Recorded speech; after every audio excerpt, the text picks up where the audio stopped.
Good evening, programmers. We are from STS Santa Rosa, and this is our final program for integrative programming with C Sharp. This program is just a basic and simple game in which we think everyone can relate because this is from the past activities that we tackled.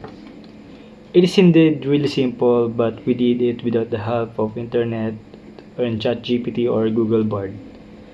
So this program or game is called Guess It or Tic It. This program contains guess the number and guess the name that we love and the tic-tac-toe that we created with lots of if and else statements.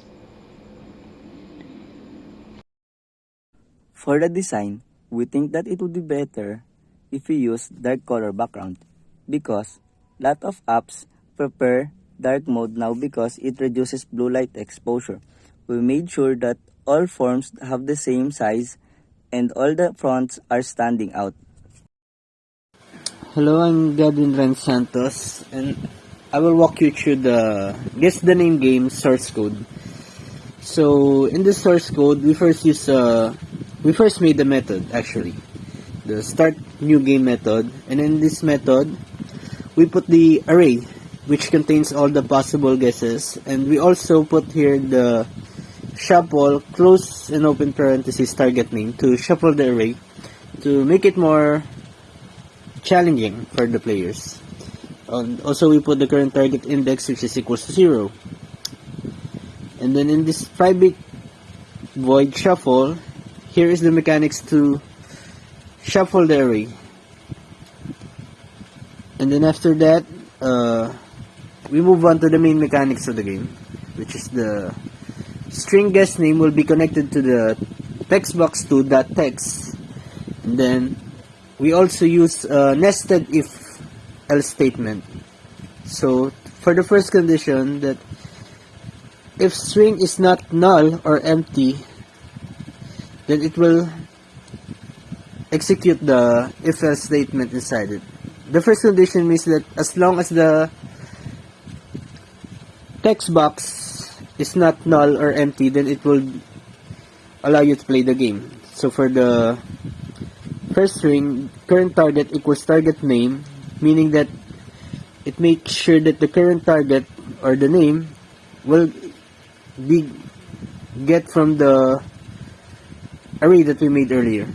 So for the first condition, if string guess name close open parenthesis guess name current target string comparison dot ordinal ignore case. The dot ordinal ignore case meaning that it won't matter even if you type it in uppercase or lowercase there. And then after that is the if current target index is greater than target name dot length. That means that you have guessed all the names and that it is game over. And then it will start again, meaning that it will start the new game. Else, then it will be wrong guess, try again. Then after that, remember that I said we use nested if else if statement.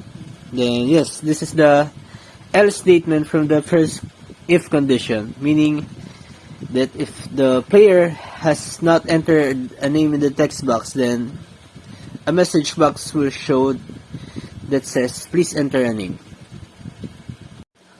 As for the guess the number game, the code was pretty straightforward.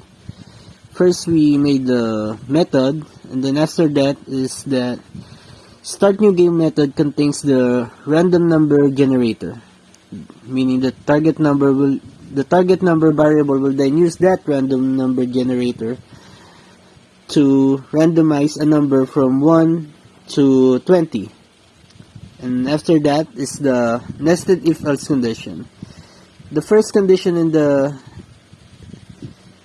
if else is that it makes sure that the user enters a valid number in the text box. And then if the user enters a valid number, it will then execute the condition inside it. Meaning if the guess number is less than the target number, it will then say that it is too low. Then else if guess number is higher than the target number, it will say that it's too high. or else then obviously you guess the number right if it's either it's not too high or too low. And then remember that I said that we use nested if else condition. Then this is the final condition is the else of the first if condition, meaning it will show a message box saying please enter a valid integer number if the user enters an invalid input. And that is all. Thank you. The logic of tic-tac-toe is kinda hard, but we found our way to it. This is the codes for tic-tac-toe. I'll just briefly explain it. Let us have Boolean checker here. But this will be used for each button later, and the data type, integer and variable, plus 1. Plus 1 will be for the scores. Let us have this method here. Every tic-tac button, as you can see here, button 1, 2, 3, 4, and so on, have an able and false condition so that they don't have any functions yet. In the other method is the logic of how to win the game. First, void score, but let's have this backcolor first. This means that if we click buttons, it will turn white. Then in the if statement, it is just the logic of how to win the game. It's just all if and else statement with conditional logical operators, and we stated the enable false method in order to make all button connect with it.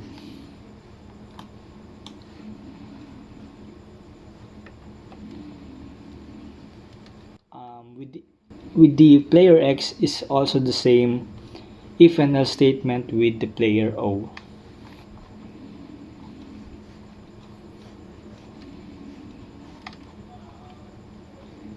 So this is where we just copied and paste all the conditions but with different buttons. First, this condition for the button logic condition is simple. You just have to do if and else statement where if you click that button, it will show you X in the button and O for it to in the next round.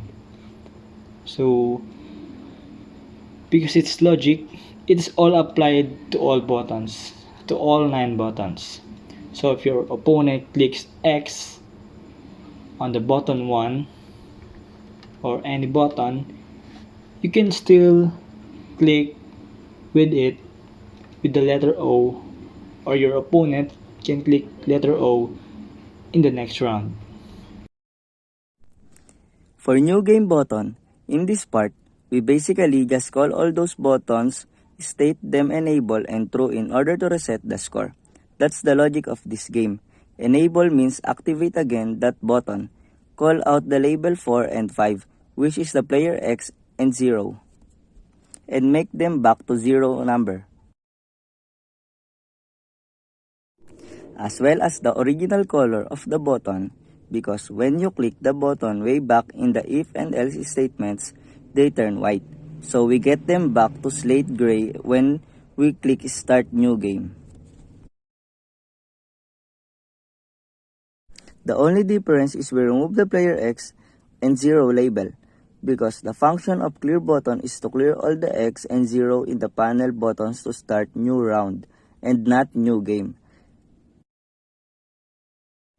Then the back to game selection button will just basically get you back to game selection. So let's start the game.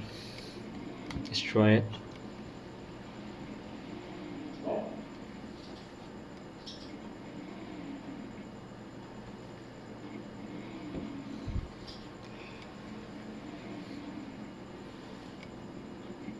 So first of all, let's click this about us to know what's the purpose of this game. about us. This game was created by 3 students of STS Santa Rosa in fulfillment for the requirements of integrative programming headed by Professor Rosita Gabriel, MIT. The developers are Santos, Godwin, Renze, Angelo, Ingat, Isassy Doria, and I, Chan Machu, Mergado Lamsen. Let's get back to the menu and start the game. Let's try to guess the number first. Just simple.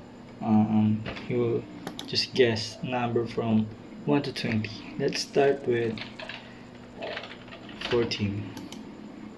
Too low, try higher than 14. Let's have 16. Let's have 15. Okay, you guessed the number right. So let's get back to the game selection. Let's try to guess the name. So around here are the name that you can guess of what is the computer is thinking of. Okay, let's start with Matthew. Wrong guess, try again. Okay, let's try Nerd. Wrong guess, try again. Okay, let's have Bernie. Okay, Edsel. Oh, try Mac. Let's try Jorwin. Okay, Sir Isassy. Let's try Rabbit. Oh, it's Rabbit. Oh, actually, since you guessed the name. Okay, let's get back to the game selection again. And now let's try the tic-tac-toe. Okay, the mechanic of tic-tac-toe is if you get 3 straight lines like diagonally, horizontally, or vertically of X or O, you can win the game. So this game can be played by 2 players, not by computer. Okay, let's start with X here, then O, then let's try to win. Okay, as you can see, all these turns white as it is said in the code. Then the player X will have +1 score in here. So let's clear. Let's try with O. Now it's the player O turns. O, then X. Let's win the player O. Okay, player O wins. So the purpose clear is to clear all this but not to start a new game. If you start the new game, then all of it will get back to 0 and you have a freshly new game. That's a tic-tac-toe. Let's get back to the game selection. Okay, that's all. We only have 3 games for this final project. Let's get back to the main screen. I hope you like it, guys, and give it a like and share it to your friends. Thank you.